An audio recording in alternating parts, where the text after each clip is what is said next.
Is it bad versus ah?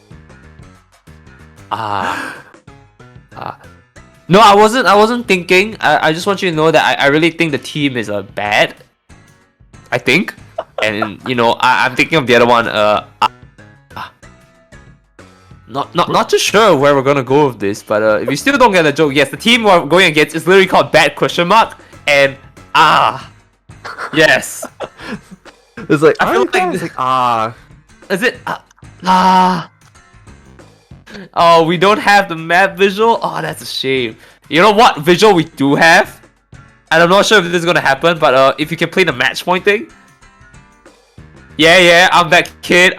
I'm the kid from the Yellow Squid Junction. I want to see the match point, and the streamer ain't doing it, man. Streamer ain't doing it today. Okay, I'm hoping to see match point later on. Okay, we can still do this.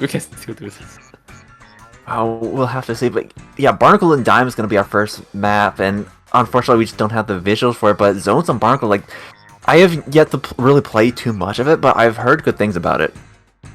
Right.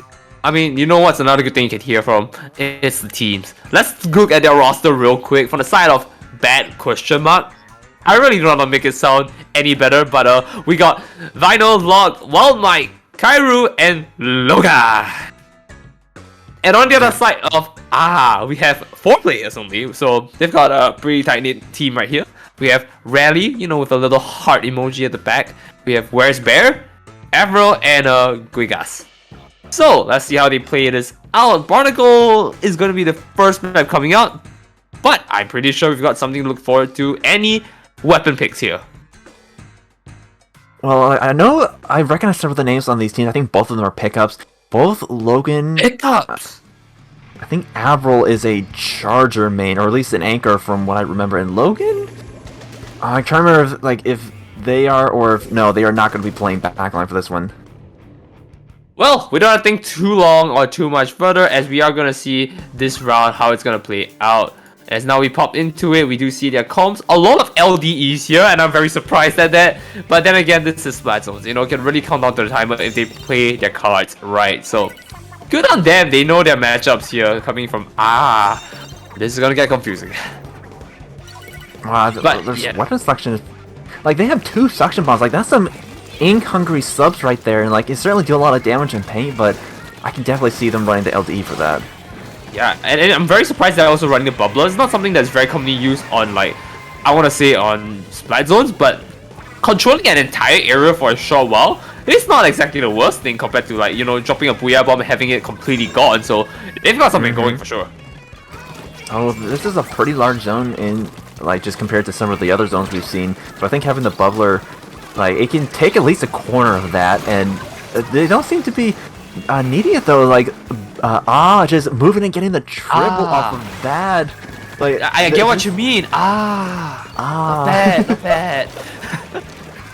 But I do want to know this though, is that the minute loses control here, the minute they slip up and they lose all the way down their players to lock, that's basically it. They lose a lot of turf control just like that. Especially when we see the other side, they have a ballpoint and a very good mix of weapons that can not only go for a slaying composition, but also to just, you know, control space. So they have to be very careful on this. Like I said here, losing control just like that, they are leaving only the leader left on the side of and immediately you see turf control and economy goes back onto the side of Bat. So, you know what?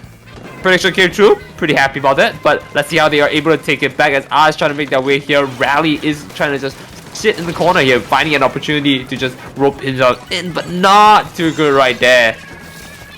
Yeah, E-Leader just gave them a second glance and they were gone. Back to spawn with them, and Oz already back in position. Like, this is a scary part of this map. Like, as wide as it is in the middle, this is a pretty decent choke point right here. And so if we have someone like Logan here with the splatter shot up on this block here, like, you need to expend specials and resources just to get out of spawn. And then you're kind of left with whatever's left for zone. And with the E-Leader just waiting for you, is not something you want. I mean, there's really no place to go when you're with the leader's range, but we do see the Inkjet trying to make some headway here. But I do want to note that they're also running there from the side of R, the Tri-Slosher, but the support variant. They have the Tacticular on standby as they're able to just continue to support the team. And as we do see time counting down, it has definitely worked out for them with a clean wipeout right there. Like we were talking about it just now, the Tacticular, not exactly the most offensive choice, right? But it's an option that allows you to definitely stay in contention longer. So if you want to play a battle that's being drawn out, the Tacticular is going to help you in the long run. You're definitely most likely going to win your skirmish purely because you have more ink to work with. 100%. And when you're going up against, I think it was a Tetris on the other team, so that just gives you that advantage because the Tetris will be going for those really aggressive plays. Most of them ending in a trade, so if you're a Tri-Slosher getting a trade with the Tetra Duelist and you have the juice, you are back before that Tetris, and that is exactly where you want to be. Exactly.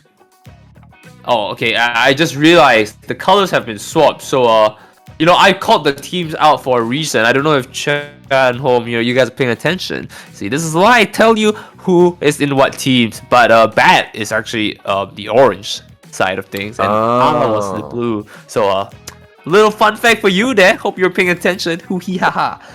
I was certainly not.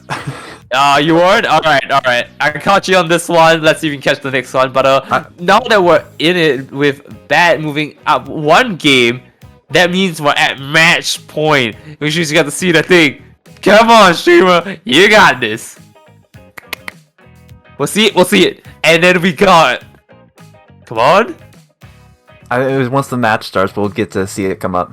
No. We need to see the thing before that, because having match point at the start is really distracting from the teams. I think. I'm going with this notion so that we get it early. And we are going into what most likely might be match 4. Yeah, let's go! The only thing I live for this entire round. Squid Junction has a match point feature. Woo! Let's go. These two, yeah, we're sorry. Go, please. This is gonna be Rainmaker Hagglefish and bringing out the the Nautilus alongside the ballpoint. Interesting pick. Going for the double spiraling. And there's still no changes on the side of Bat here, but I'm curious to see what they decide to do with that, because the rain certainly is great for this map just because of how longular it is, and the ballpoint is the ballpoint. Ballpoint does ballpoint things. I mean, that's the thing, right? With the Nautilus, you're getting so much space and control on a flat link. You're able to go in and charge it up and make so much damage going into it on the front lines of all things as a splatling. So that's something I'm really excited to see. And if you look at the center of the map here a little later on, you can definitely tell that it's a map that, you know, demands like a lot of turf control or like ink economy, right? So I'm very glad to see that they're able to adapt into a double splatling comp, but also popping in the leader and a splash just for good measure. That is the one downside of running E-Leader on Rainmakers. Like, it's great for defense, but it doesn't do too well trying to move up. So having like the ballpoint or the Nautilus instead of that, like, they have so much more mobility and paint. They do. And I mean, I want to say this now, but I believe in the frontline heavy. I know there's someone out there who believes in it, and we're gonna walk with it. As we do see Westback coming out from the 10 here, trying to make some hit speed. It is a bit injuring for it, but just note that if you get caught just like that, like I was saying, you get caught, you definitely have nowhere to swim to. So as we do see now, getting hard punished just like that, they kick the Rainmaker and they've taken the lead. Moving into the next checkpoint here, almost cleaning it up, and there it is. Just a very quick finish right there. That is probably the one downside moving in with such a composition, and Bat is able to just clean up and make them pack up. Bad there, letting them get the early lead there, but they're gonna come back with the knockout. A nice second match there. Like, they took the ball and they rolled with it. Yeah, Bat really showing you why there's a question mark in the name. They're not even sure themselves that they're that bad of a team to work with, and of course they are proving it down at Squid Junction, clearing out match point here with a clean 2-0 game here. It's gonna have to make a way out of here, and unsure, like they're just unsure of how to proceed forward here. Here's what I think. I think that they don't need to change their composition. It's just about looking at their corner as well, because they have a very strong composition, right? Like, I feel that it is something that they can leverage off the fact that, you know, if we do something well, we're gonna snowball it, right? But we're it's very painful when we get punished. Because when we get punished, it's most likely definitely a wipe. So that's maybe something you need to consider, right? Like, I think the ink economy on their end is a little bit low on that side, so they might want to consider something a little bit more mid-range, a bit more, you know, you don't have to run anything too forward, so that's a consideration. But anyways, other than that, I think, do you have any words for us before we go for a short break for our next set? I think I've weared my throat enough, just a little bit. Nothing a whole lot, just stay tuned, stay hydrated, and we'll be right back. Alright, stay hydrated.